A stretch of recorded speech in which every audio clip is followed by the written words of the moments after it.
Uma das coisas mais comuns no ser humano é a insatisfação. E esse espinho da insatisfação acompanha o homem desde as mais longínquas idades.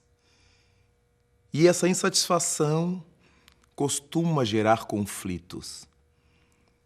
Mas ao lado da insatisfação existem dúvidas que geram insatisfações. Há ansiedades em função das insatisfações. Em verdade, percebemos na criatura humana um número muito grande de conflitos. Esses conflitos vazam da intimidade do ser e acabam contaminando as coisas feitas por esse ser. Nós encontramos nas criaturas humanas, achamos em cada um de nós os mais variados tipos de conflitos, que costumam se manifestar nas intensidades mais diversas. Encontramos aqueles que têm, por exemplo, conflitos relativamente ao seu biotipo. Há pessoas que se acham feias, e porque se acham feias, passam a se punir, a se castigar, ou a buscar uma série de supostos atenuantes para a sua suposta feiura. E por causa desse sentimento de feiura, elas têm a autoestima baixa. Porque a criatura que se julga feia não tem coragem de sair, de se arrumar, de encontrar um namorado, uma namorada, de ir a festas, porque estará sempre supondo que alguém não gosta da sua expressão. Mas há aqueles outros que sofrem conflitos, que vivem conflitos, ainda por causa do biotipo, mas não propriamente por se acharem feios, mas por se acharem gordos, magros demais, baixos demais, altos demais. Por mais incrível que isso possa parecer, os indivíduos se atormentam por quaisquer dessas situações. Aqueles que são gordos demais ou que se acham gordos demais poderiam bem imaginar-se numa outra situação. Entre as classes melhor aquinhoadas, não se diz que alguém está gordo, se diz que alguém está forte. E a simples palavra mudada de gordo para forte dá uma outra expressividade.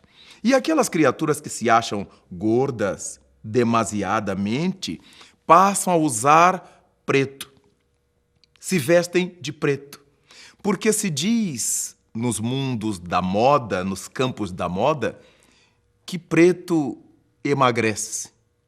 Se isso fosse verdade, não se venderiam outras cores no mundo. Em realidade, a cor escura diminui a visão do contorno, mas a criatura continua portando a mesma massa. Desse modo, por que se atormentar porque o corpo é maior do que o convencional?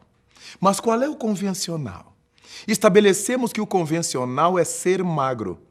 E aí temos os problemas das anorexias com os modelos. Encontramos tantos problemas porque as pessoas desejam ser magras.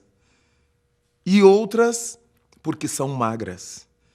Quem é magro se acaba de tomar substâncias, de comer alimentos, na tentativa de mudar o processamento glandular, celular e engordar. E quem é gordo se acaba de fazer dietas da lua, do sol, da água, de Beverly Hills, para perder massa. Os conflitos são os mais variados. Mas há aqueles que têm conflito porque são baixinhos e usam saltos tenebrosos.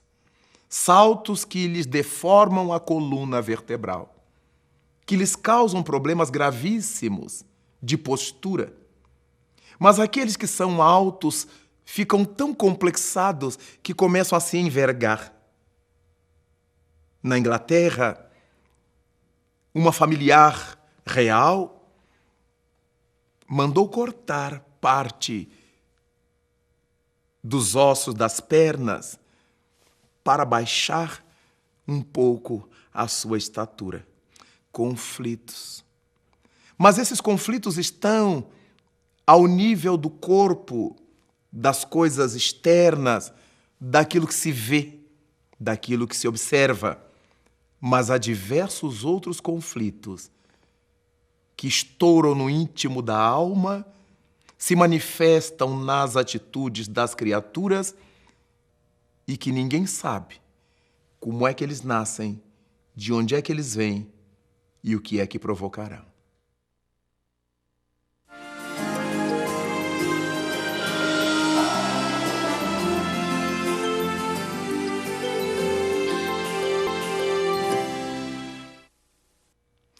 Neste território dos conflitos, encontramos conflitos de outras ordens. Imaginemos o que vem a ser o conflito sexual nas pessoas. Terrível. Porque é muito comum que os indivíduos se debatam, e isso é uma característica da humanidade em geral, entre as pressões da sua libido, as pressões da sua imaginação, das suas fantasias, mas as pressões do seu passado, das suas bagagens, do seu passado espiritual, da sua bagagem ético-moral. Há aqueles que vivem o conflito da definição quanto à sua orientação sexual. Sentem pressões internas para a homossexualidade. Mas têm horror, porque a sociedade castiga a homossexualidade. Pretendem ficar no território da heterossexualidade, mas fazendo fantasias homossexuais, bissexuais, multissexuais, porque tudo isso corresponde a etapas no desenvolvimento da criatura humana. Não é feio ser hétero, ser homo, ser bi.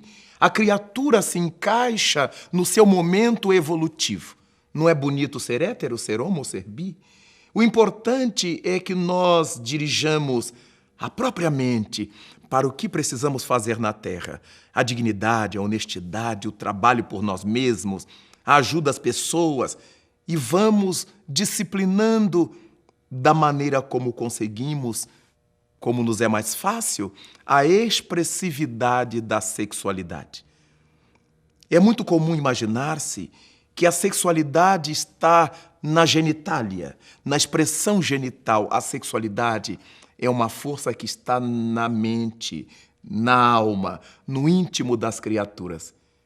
Muita gente que se manifesta exteriormente segundo uma característica sexual, digamos da heterossexualidade, na sua fantasia interna, onde a verdade existe, ela vibra em outra sintonia.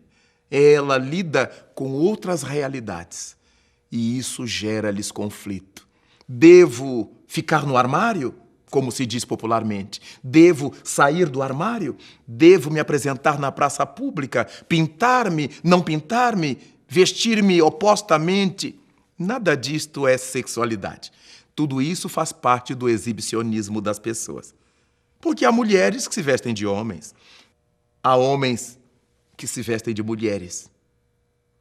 Tudo isto faz parte do seu gosto por se fantasiar. A nossa roupa é uma fantasia. É uma maneira que a gente escolhe para se apresentar no mundo. Eu quero me vestir de roxo, de preto, de amarelo, mas eu quero com mangas compridas, com mangas curtas, mas eu quero com 10 botões, com 15 botões. São fantasias. A realidade mais verdadeira é a que pulsa dentro do ser. Os conflitos sexuais vão desde os problemas meramente psicológicos, que um analista ajudaria a resolver, aos homicídios, aos suicídios, a suposição de que está sendo violado, de que está sendo traído, de que está sendo enganado, aos conflitos de ordem religiosa. Eu devo ou não devo ser religioso? O que é ser religioso? Adoto a religião A, a religião B ou a C? Curvo-me aos meus líderes religiosos? Faço o que eles me mandam fazer e perco a minha liberdade de escolha? Será que eles, de fato, conversam com Deus? Será que realmente eles são intermediários entre mim e Deus? Afinal de contas, devo repetir o que se diz na minha crença ou devo pensar por mim mesmo e ter a minha cabeça baseando-me na minha crença? Os conflitos. Devo ser fanático? Aqueles que não creem como eu estão no inferno, estão perdidos? Mas os outros que creem diferente de mim alegam que eu também estou perdido. Em que patamar eu fico? Em que patamar eu me estabeleço? É muito importante pensar nesses conflitos. De acordo com sua intensidade, eles precisam de um socorro, de uma ajuda. Às vezes de uma ajuda profissional, de um psicólogo bem recomendado, bem estruturado, porque há vários muito desestruturados. Precisamos do apoio de um médico, às vezes de um psiquiatra. O psiquiatra não é médico de loucos, é um médico que nos ajuda a não ficar loucos ou a tratar a insanidade que surja. Muitas vezes precisamos de um apoio do nosso líder religioso, uma conversa, um diálogo, para que ele nos ajude a equilibrar as próprias tensões internas. No mundo, não há uma única pessoa que não viva conflitos, de quaisquer ordens. Há aqueles conflitos que são do cotidiano, se como ou se não como, se vou ou se não vou, mas há conflitos de ordem grave, que exigem uma resposta séria de quem os porta, uma busca por solução, seja em nível médico, em nível social, em nível psicológico, mas fundamentalmente que seja uma resolução dentro de nós.